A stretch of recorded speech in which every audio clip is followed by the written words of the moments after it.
Amis des diodes, bonsoir. Il existe sur YouTube une chaîne qui s'appelle W2AEW, qui est l'indicatif radio de son auteur qui s'appelle Alan, qui est un ingénieur qui travaille chez Tektronix et qui fait d'excellentes vidéos, vraiment très bien, des tutoriels pour expliquer différents trucs de base sur l'électronique, sur la mesure, sur les radiofréquences, enfin il y a beaucoup de sujets.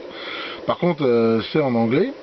Et il n'y a pas longtemps, il a fait une excellente vidéo qui montrait comment, avec un générateur Tektronix et un oscilloscope de même marque, on pouvait visualiser et mesurer la vitesse de commutation des diodes.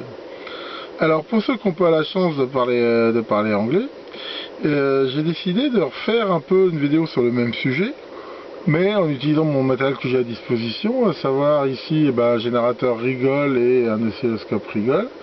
Ce qui va nous permettre justement de pouvoir voir un petit peu les différents temps de commutation des différentes diodes et aussi comment les mesurer. Et en même temps, on verra une des possibilités intéressantes de l'oscilloscope Rigol. Alors, c'est quoi le temps de commutation d'une diode? C'est relativement simple. C'est qu'une diode, c'est un système électrique qui laisse passer le courant que dans un seul sens. Alors, quand c'est positif d'un côté et négatif de l'autre, le courant passe, et dans l'autre sens, il passe pas. Mais pour différentes raisons, quand le courant s'inverse, la diode elle met un certain temps à réagir. C'est ce qu'on appelle le temps de recouvrement. Alors, on va pas rentrer dans les détails atomiques qui expliquent ça, mais en gros, une des raisons, c'est pas la seule, c'est que quand la diode est polarisée en inverse, ça fait une sorte de barrière de potentiel qui a tendance, on va dire, quelque part à éloigner un peu les électrons du centre de la diode, si on veut le schématiser comme ça. Et quand le courant devient passant, cette barrière de potentiel, il faut qu'elle s'annule, et le temps que les électrons retrouvent leur place, il y a un certain temps. D'ailleurs, cette barrière de potentiel qui varie avec la tension inverse, c'est exploité par exemple pour les fameuses diodes varicap, vu qu'en variant la tension, ça va plus ou moins changer cette barrière de potentiel et agir comme un condensateur. Enfin, ici, c'est pas tellement le truc qui nous intéresse. L'idée ici, c'est justement de mesurer éventuellement et de voir en quoi ce temps de commutation est important. Donc pour faire ça, je me suis pas embêté, j'ai repris exactement le même schéma qu'avait pris Alan, c'est-à-dire j'ai mis ici un générateur qui fait une tension carré qui varie entre moins 1 volt et plus 1 volt. La résistance de sortie, c'est l'impédance de sortie du générateur. Ici, on va mettre la diode qu'on veut tester. Et ici, un oscilloscope chargé lui-même avec 50 ohms, qui va donc faire passer quand même un courant, même si c'est pas très important quand même dans la diode. Alors ici, j'ai utilisé la résistance de 50 ohms intégrée en fait à l'oscilloscope. Mais enfin, si vous n'en avez pas, vous pouvez très bien mettre un bouchon d'adaptation. Donc voilà pour le principe de mesure. Alors bien sûr, en faisant ça, il passe pas un très fort courant. Quand on regarde les caractéristiques des diodes, surtout des diodes de puissance qui vont être utilisées dans des alimentations, des choses comme ça, généralement, on va mesurer les temps avec des tensions, des courants bien plus importants. Enfin ici, l'idée, c'est de se donner une idée un petit peu de ce qu'on peut faire. Il est sûr qu'en fonction de la valeur du courant, en fonction de tous les paramètres, les résultats peuvent être un petit peu différents. Donc ici, j'ai mis ici une diode vraiment super basique, de la série 1N 4000 quelque chose. Donc en gros, c'est une série qu'on connaît vraiment, c'est les 1N 4001 à 4007. Il y en a peut-être après, enfin c'est les plus connus. Elles ont à peu près les mêmes caractéristiques, à part la tension maximum qu'elles peuvent accepter, sachant que la 4001, je crois que c'est de l'ordre de 40 volts de tête, et 4007, ça monte jusqu'à presque 1000 volts, je crois. Donc l'idée ici, c'est que c'est des diodes qui sont faites principalement pour faire du redressement, elles acceptent au moins 1 ampère, et on va les retrouver très couramment à la sortie des transfos pour redresser la tension secteur, du 50 Hz après un transfo. Donc ici, on regarde l'effet le courant, et ici on voit très bien ce phénomène de temps de recouvrement. On voit ici que la diode est passante, donc la tension qui apparaît ici, ce qu'on appelle la tension de seuil. La tension de seuil, c'est qu'une diode est passante, il va rester une tension résiduelle entre les bornes, qui généralement pour des diodes de silicium est de l'ordre de 0,6 volts. C'est bien ce qu'on mesure ici. Et ici, derrière, dès que la diode envoie ce bloc, bah, on voit qu'avant de se bloquer, elle a le temps de redescendre quasiment à la tension, et elle a un certain temps ici à réagir. Ici on est à 1 microseconde par division, ce qui fait qu'on voit que bah, il faut 1, 2, 3, 4, il faut 4 microsecondes pour se mettre dans sa petite tête de diode, de se dire que bah, il est peut-être temps de se bloquer et de réagir. Alors, dans le cas du redressement, bah, c'est pas très important. Pourquoi? Parce que si on redresse, on fait du redressement double alternance dans un pont de Graetz à la sortie d'un transfo. La période du secteur, c'est 20 millisecondes. Donc là, ça va faire 10 millisecondes par alternance. Mais si on compare 4 microsecondes sur 10 millisecondes, c'est vraiment relativement négligeable. C'est-à-dire que l'effet va être très peu important. Mais imaginons qu'on veut faire une alimentation à découpage, où là la diode joue un rôle très important, et avec une fréquence de découpage par exemple de 500 kHz, c'est-à-dire que là à ce moment-là la demi-période elle va être de 1 microseconde, bah là on voit qu'une diode comme ça elle n'a aucune chance de fonctionner. Je veux dire à 500 kHz, le temps de recouvrement est supérieur à la période du temps de commutation. Donc typiquement, on voit qu'une diode comme ça bah, ne serait pas du tout utilisable dans des fréquences plus importantes. Donc justement, on va regarder après un peu d'autres types de diodes. Donc ça, on est plutôt dans les diodes dites de redressement quand même, donc qui sont censées quand même passer des puissances relativement importantes. Et avant, justement, pour pouvoir comparer, on va regarder une possibilité intéressante de l'oscilloscope Rigol, qui s'appelle la référence.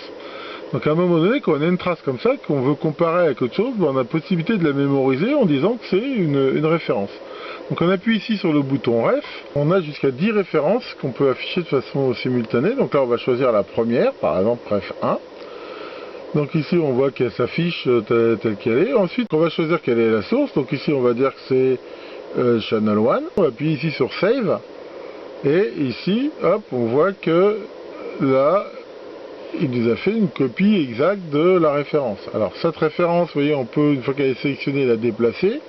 Et on peut même éventuellement changer ici son amplitude, et en se disant, bah voilà, ça c'est la référence, ça va être pour une diode de type 1N4007 qui est la diode courante. Donc maintenant, cette référence ici est affichée, on peut revenir ici dans le menu, et ben on va choisir un autre type de diode. Alors, dans les diodes beaucoup plus rapides, il y a des diodes qu'on appelle Schottky. Donc la diode Schottky, bah, ça porte le nom de son découvreur, je crois, qui s'est appelé M. Schottky. Et c'est des diodes qui, grâce à une astuce de faire des jonctions entre un semi-conducteur et quelque chose de métallique, permettent en fait différentes améliorations par la diode traditionnelle, à savoir d'avoir des temps de commutation beaucoup plus rapides, on va le voir, d'avoir aussi une tension de seuil qui est plus basse, hein, qui peut descendre jusqu'à 0,2, 0,3 volts, après ça va dépendre du courant. Et donc, au moins, c'est ces deux principales qualités d'avoir ça en plus. Alors, et par contre, il n'y a pas que des avantages, c'est toujours pareil. Il y a aussi des inconvénients. Généralement, on arrive à faire quand même des puissances un peu moindres avec des diodes Schottky qu'avec des diodes traditionnelles. Le coût est aussi pas le même. Enfin bon, il y a bien sûr ici différentes caractéristiques. Donc ici, on va mettre une diode de type 1N5118, voilà, pour pouvoir comparer. Donc il y a une diode Schottky, qui est utilisé aussi pour faire comme ça des redressements. Donc là voilà ici la diode Schottky, et là on peut voir que le temps ici de recouvrement comparé à la diode 1N4007 est vraiment beaucoup plus petit. Alors maintenant on va pouvoir ici balayer plus vite, on est en 20 nanosecondes par division, et on peut voir que le temps de commutation donc, est de l'ordre de 40 nanosecondes. Donc là, on voit quand même que c'est de 40 nanosecondes par rapport à 4 microsecondes. On a vraiment gagné énormément quand même. On n'est plus du tout dans le même ordre de grandeur. Et que là, pour le coup, 40 nanosecondes, si on avait une allime à découpage, c'est bien tout à fait possible. Parce que si j'avais une allime à découpage à 500 kHz avec 1 microseconde, 40 nanosecondes, bon, c'est encore important, enfin je veux dire, c'est tout à fait ici acceptable, et ça permettrait au moins de la faire marcher, mon ami découpage, et d'avoir un rendement assez acceptable. Donc voilà par exemple pour cette diode là. Alors on va en mettre par exemple une autre, une diode Schottky, typiquement une diode qui est faite pour passer du courant plus important. C'est une diode qu'on trouve dans les grosses alimes à découpage, hein. C'est une MBR 745 qui permet de passer 7,5 ampères et 45 volts. Et là on voit, bon, elle est un petit peu plus lente, mais je veux dire, c'est aussi une diode Schottky, on voit qu'elle est faite pour aller beaucoup plus. Donc voilà, vous voyez qu'ici c'est très simple à faire et ça permet donc de mesurer les diodes. Alors maintenant on va changer de type de diode, on va mettre ce qu'on appelle des diodes de commutation, dont la plus connue c'est une diode qui est très utilisée depuis beaucoup de temps, qui s'appelle la AN4148. Alors bon, il y a des équivalents, un AN914, dans le temps il y avait la TF51, enfin tout ça c'est de la diode de commutation dite rapide. Mais alors bien sûr que c'est pas fait pour faire de redressement, c'est pas des diodes qui vont permettre de passer un courant très important. Par contre elles vont être vraiment rapides. Donc voilà. Ici donc j'ai mis ici ma diode AN4148. Là on voit que le temps de commutation reste vraiment très bas. Donc là on est à 10 nanosecondes. Bon, il y a un peu de ringing ici parce que bon, les câbles, ça c'est pas trop adapté, mais enfin je veux dire, on voit que c'est des temps de commutation vraiment très faibles. Et là pour le coup c'est rapide. Par contre, en échange, la capacité de courant est vraiment très faible. C'est fait pour traiter du petit signal. Alors, il existe aussi des diodes de commutation de type Schottky, typiquement la série des BAT quelque chose. Donc là par exemple on va mettre une BAT 85, qui est aussi une diode assez très courante de type Schottky. Voilà, et là on voit la même des temps presque, au moins comparables à la diode AN4148, voire meilleure, mais par contre elle va avoir une tension de seuil plus faible, vu que c'est aussi un des avantages des diodes Schottky. Alors bon, on pourrait essayer comme ça des tas de types de diodes. De toute façon, généralement, en fonction de ce qu'on veut faire, c'est marqué dans les datasheets, les temps de commutation. Mais ici, on voit que de toute façon, même si on a une diode inconnue et sur laquelle on veut avoir une idée, déjà, en mesurant sa tension de seuil, on va très vite voir si c'est une Schottky ou pas, parce que les diodes Schottky ont des seuils beaucoup plus bas. Sachant qu'après, bon, on peut aussi tomber sur une diode de germanium qui a aussi un seuil plus bas que le silicium. Enfin, bon, les diodes de germanium, c'est quelque chose qu'on rencontre de moins en moins quand même si ça existe toujours. Et après, en effet, ici, en faisant ce genre de montage, on va avec un bête générateur d'impulsion, on va pouvoir voir très rapidement si on a affaire à une diode de commutation rapide, si on a affaire à une diode de redressement rapide ou à une diode, on va dire, plus conventionnelle. Donc voilà, pour info, ici, on vient ici sur le menu ref de l'oscilloscope, donc on peut avoir plusieurs références. Là par exemple, je vais choisir la 2. Voilà, donc là j'en avais déjà mémorisé une autre, mais je peux choisir, dire que ma référence courante c'est la 2, c'est-à-dire que les réglages maintenant de référence se font sur la 2. Je pourrais très bien mémoriser celle-là, et voilà, ici en faisant save, c'est-à-dire que voilà, là ici il m'a mémorisé en référence 2, ça, et donc on peut faire jusqu'à 10. Donc là on voit c'est vraiment quelque chose de très intéressant, parce que ça va permettre à un moment donné de pouvoir comparer des signaux comme on veut. Alors vous avez par contre pu remarquer quelque chose, c'est que les références ne sont pas soumises au réglage de base de temps. Donc en fait ça permet de comparer la forme, mais pas forcément le nombre de carrés. Ici là je suis à 10 nanosecondes par division. Rappelez-vous, la trace blanche ici c'est ma N4007 du début, c'était pas du tout la même unité. L'idée ici c'est plutôt de comparer la forme plutôt que de faire de la mesure dessus. Enfin donc voilà ici ce système de référence. Alors pour info, les références on peut même les enregistrer sur une clé USB ou comme on veut.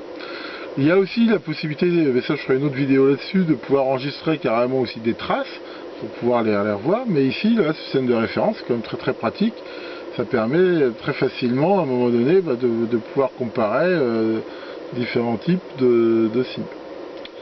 Donc voilà pour cette vidéo sur les diodes. Je mettrai en commentaire dans la vidéo le lien sur la vidéo d'Alan de la chaîne W2AEW, qui est, si vous parlez anglais, je vous conseille vraiment de regarder, et même de regarder les autres vidéos, il en a fait beaucoup, qui sont vraiment remarquables de clarté, c'est vraiment super cool. Voilà. Et merci beaucoup de votre attention. N'hésitez pas à commenter, mettre des likes si vous aimez ou pas cette vidéo. De toute façon, c'est comme ça qu'on s'améliore. Bonne soirée à tous et à bientôt pour de nouvelles aventures.